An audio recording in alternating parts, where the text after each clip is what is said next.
Bonjour à tous et bienvenue à cette vidéo. Je m'appelle Andrea Giselle Garcia. Je suis étudiante de cours de littérature de français 3. Dans cette vidéo, je vais parler d'une œuvre littéraire très célèbre de Racine qui s'appelle Phèdre. J'espère que vous profitez de cette vidéo parce que ce sera intéressant de découvrir cette œuvre qui est une des les plus connues de Racine. Et voilà.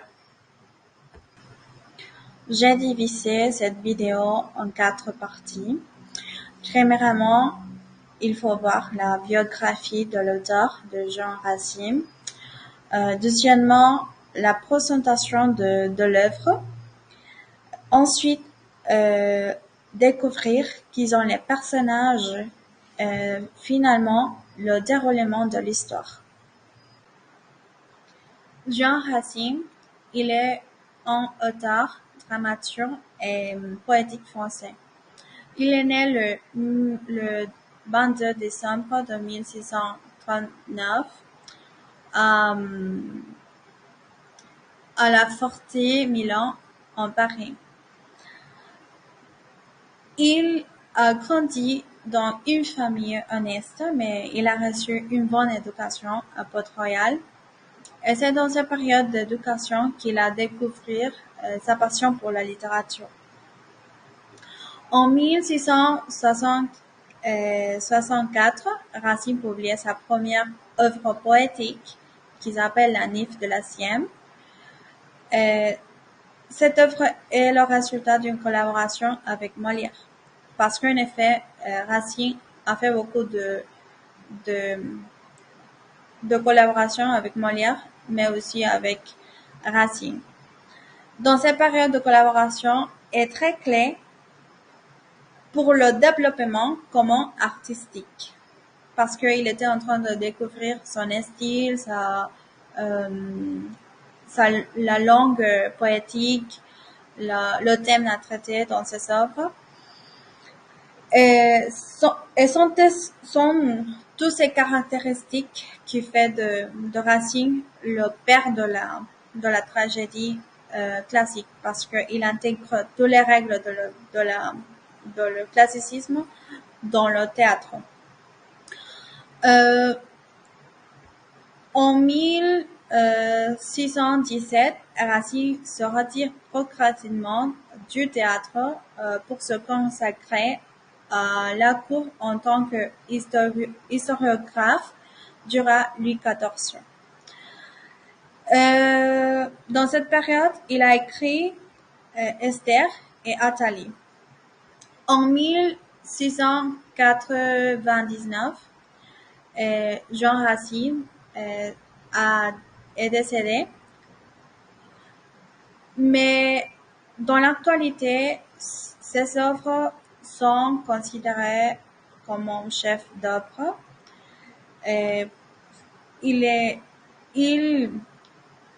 Ses œuvres sont une grande influence dans la pédagogie, mais dans la vie quotidienne de la littérature. Racine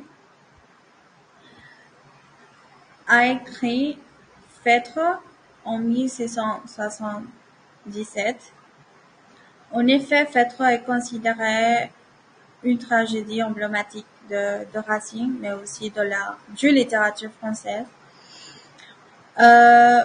Parce que Racine s'inspire de la méthodologie grecque, Hippolyte, d'Europide, ce qui offre à Racine une opportunité de revisiter et d'adapter une histoire mythologique tout en la conformant aux normes classiques françaises de son époque.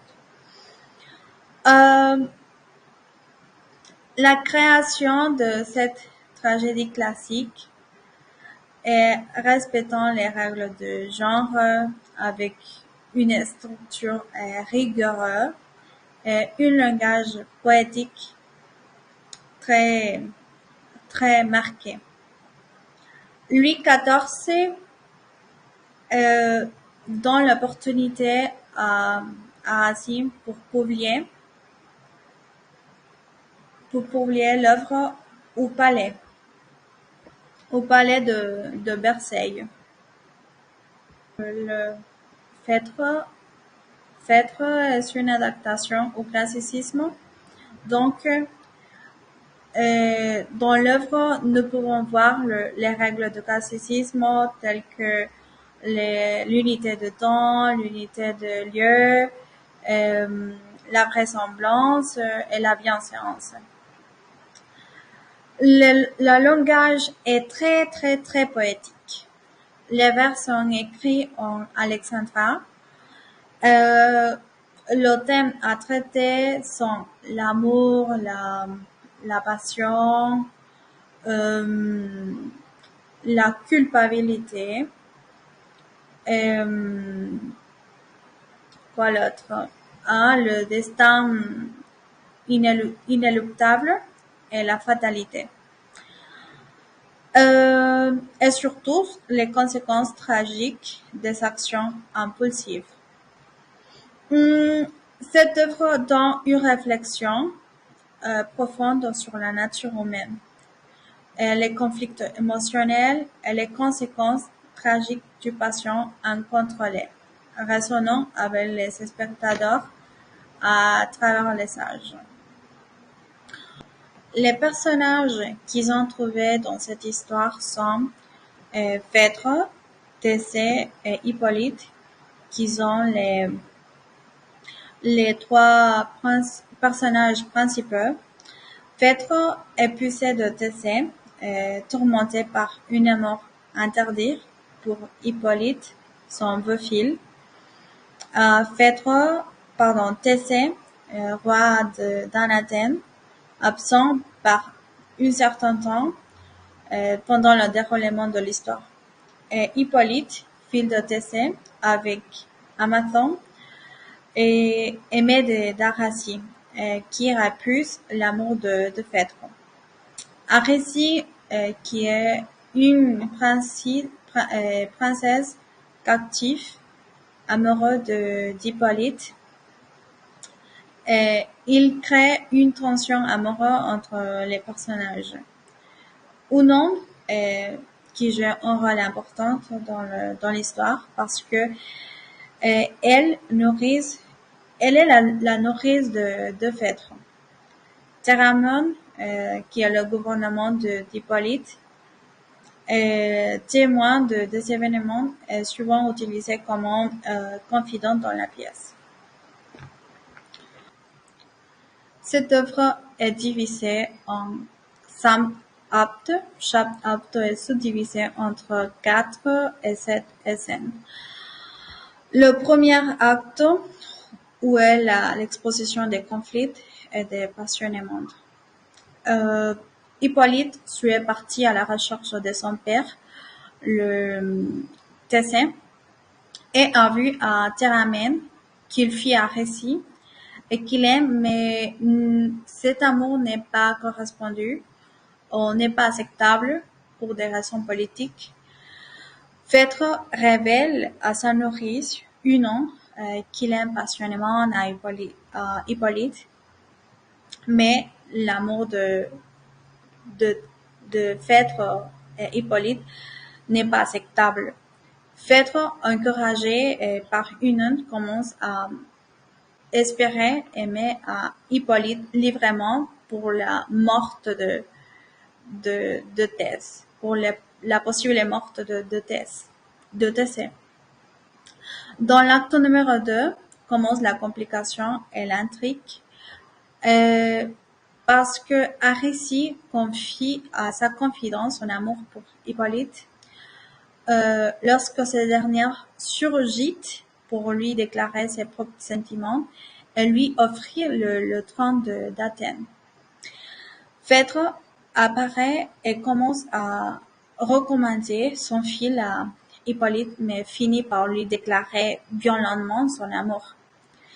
Et Phèdre tentait de se suicider avec l'épée d'Hippolyte, mais Hunon l'a empêché. Pendant ce temps, il y a eu rumeur sur le retour possible de Thésée. Dans l'acte numéro 3, où commence les notes de cette tragédie,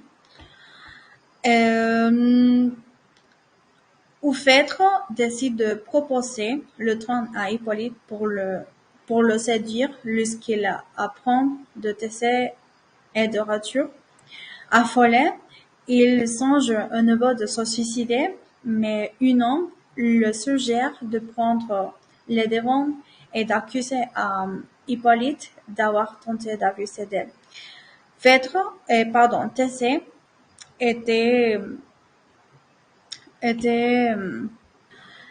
déceptionné de son fils pour la situation. L'acte numéro 4 commence où montre la tragédie de cette histoire, parce que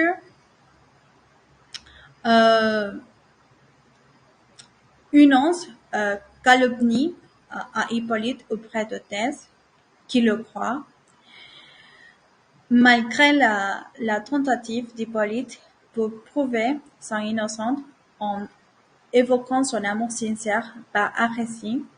Thésée pensait que c'est une ruse et maudite son fils avec la malédiction de Neptune. Dévoré par la remords, Phèdre tentait de révéler la vérité, mais Thésée fait allusion à l'amour qu'Hippolyte aurait pour Arésie. Et prise de rage et de jalousie, Phèdre abandonne l'idée de parler, de dire la vérité, et finalement était contre Hunon. La chanson est en la médisant. Finalement, la conclusion de cette tragédie finit avec l'acte numéro 5, avec Hippolyte et Arésie décident de fuir ensemble. Thésée vu interroger Hunon sur la culpabilité d'Hippolyte, mais Hunon décide de dire la vérité. Arésie confirme à Thésée la problématique, donc Thésée supplie Neptune de ne pas l'excuser, mais c'est trop tard. Théramène arrive et narre la mort effroyable d'Hippolyte. Quand à Phèdre, elle absorbe une poison mortelle et confesse ses péchés avant de mourir. Et c'est la fin de cette très terrible tragédie, où Phèdre est capable de faire toutes les choses afin d'avoir la correspondance de son amour avec Hippolyte. Cette œuvre est divisée en